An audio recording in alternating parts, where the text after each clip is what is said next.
Do you ever feel meeting fatigue?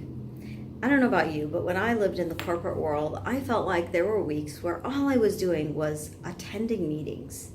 So I want to share with you 3 really valuable questions that I've discovered that help you sort of decide who you should include and who you should exclude to make your meetings more meaningful and more productive. We all know that sometimes you sit through a meeting and you think, why on earth am I here? Because you really don't understand what function you're serving in the meeting, and the information seems irrelevant. Now, sometimes you don't have that clarity because nobody has shared what they're expecting from you. But here's 3 things I want you to consider when you start to send out invites to your next meeting. 1, who helps fulfill the greater purpose of your meeting? Who needs to be in the room to fulfill the purpose? Number 2, who threatens the purpose?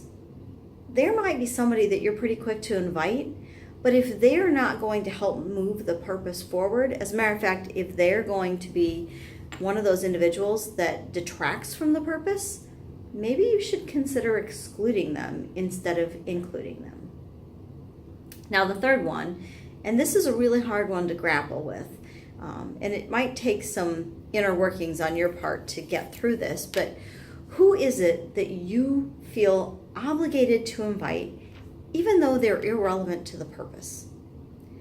Who's always on your meeting list that you think you have to invite, but maybe if you chose not to invite them, you would actually have a more productive, smoother meeting, or you would show them that you value their time so much that you're not going to ask them to attend a meeting that doesn't serve their good either. So think about those 3 questions as you are getting ready to click the invite button on your next meeting. And once you understand those 3, it becomes a lot easier to figure out who should be there and who shouldn't. So who we include versus who we exclude. And maybe if somebody's used to coming to your meetings, you might need to have a conversation and share with them why you are not inviting them. Speaking of invite, I have a special little guest here who just invited herself. Have a great day. Thanks, Cedar Valley.